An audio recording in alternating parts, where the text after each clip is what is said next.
Welcome back. Well, in 2023, Fintech startups in Africa raised a total of $1.16 billion, which accounted for nearly 60% of the total funding received.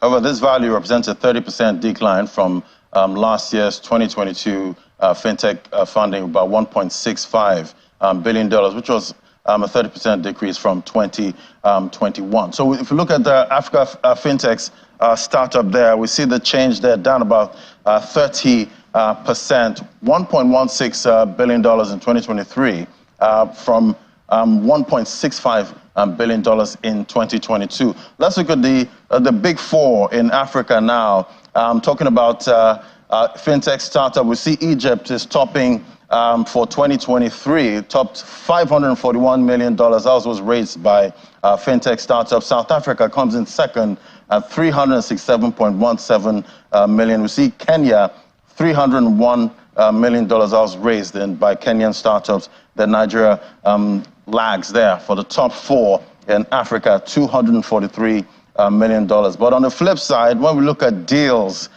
we see Nigeria is topping there for fintech deals in 2023, 60, and that's what we had for Nigeria, topping that counter. South Africa had 25, and we see Egypt there that topped for funding is last there when it comes to deals, 17. But with the value of deals we see there, these 17 deals were quite big. All right, let's take the conversation forward now. George Badejo Adegbenga joins us now, CEO MIM Finance Company, joins us via Zoom. Great to have you on the show. Thank you. Good to be here. Good morning, Ladi. Fantastic. So we see funding into Africa has seen a decline from 2021. What do you think is responsible for this? Because we know the battle against inflation, most of the central bankers were raising rates from around that time.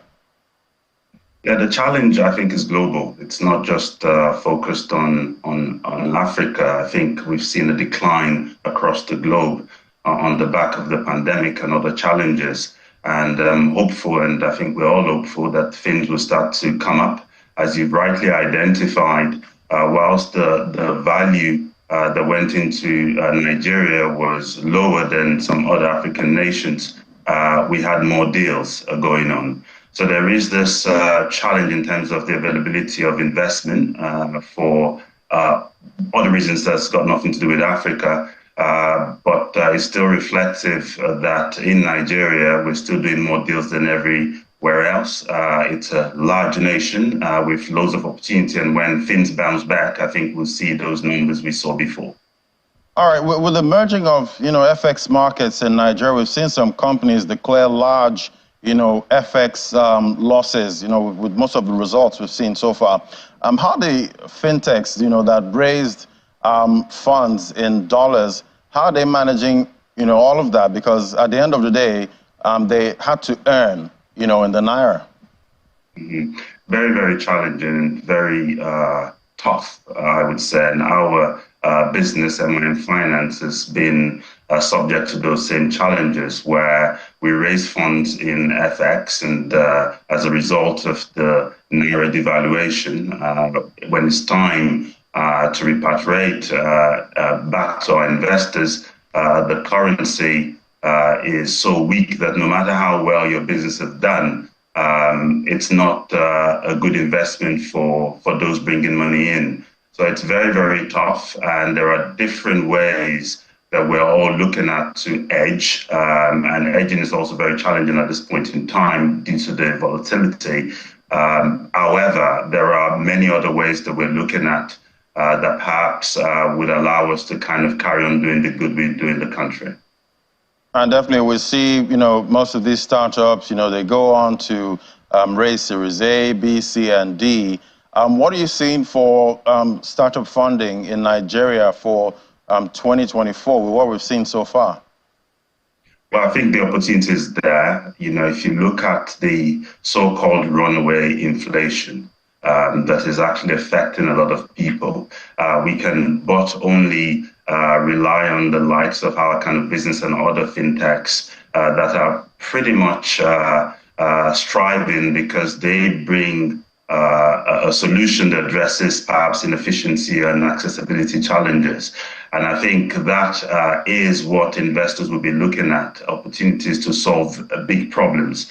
The inflation you see today, I'll give you a very good example. You can go to a shop today to go buy a TV, and the price is probably 200,000 naira. If you decide to save to buy that TV in 6 months' time, that TV could be costing 1 million naira. And I think this is where likes of MIM Finance comes in to kind of allow you to edge by providing you the funds you need now to buy the TV at a fixed price based on what you can afford, and you can then spread the repayments over a period of time. And I think this is where fintechs are now playing to kind of solve a lot of problems, and this is going to attract investment, whether it's Series A, B, or C, for those kind of business to grow. And definitely, it looks like it might even get tougher, to get funding for a startup, because we know most of the time it's quite risky. But as a startup, in 2024, how do you make yourself attractive to investors? Well, firstly, you need to be able to create a solution that would give them confidence that they would get the return on investment. The FX challenge is really, really tough. And as I said, there are ways around it.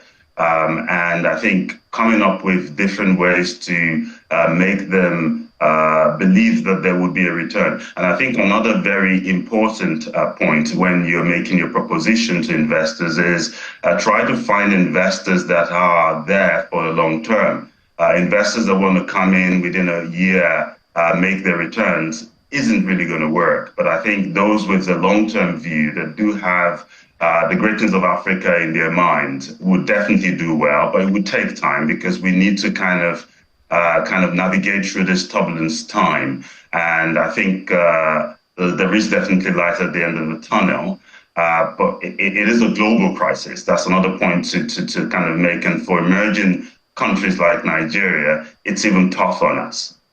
And, talking about the FX, at the end of the day, is it still wise to go and get funding, in foreign currency? Is it better to start looking inward here and try to get your funding in Naira so that, whatever happens, even though you do business and earn in Naira, you're still good. But we've seen the MPC raise rates by about 400 basis points here. And Egypt raised even bigger, about 600 basis points. So capital is looking quite expensive in Africa. It is. And looking for local funds is great. But, country would not grow, an emerging country would not grow without foreign investors, right? Foreign companies and investors putting money in. And we just need to find a way to make the deal attractive. Of course, this FX challenge needs to be addressed, and we believe that the government is doing everything they can. I do not believe they're sat down doing nothing. This is a crisis. However, it's important that, yes, we find local funds, but also we find a better proposition for people to be able to invest in Nigeria. Very important. Very important. Definitely, we'll be tracking to see how much investment we get in 2024. That's at the end of 2024. Thank you so much for coming on, George Badejo Adegbenga, CEO, MIM Finance Company. Thank you so much. Thank you for having me, Ladi. All right, we'll take a quick break now. When we come back, we head straight to the markets. Just stay with us.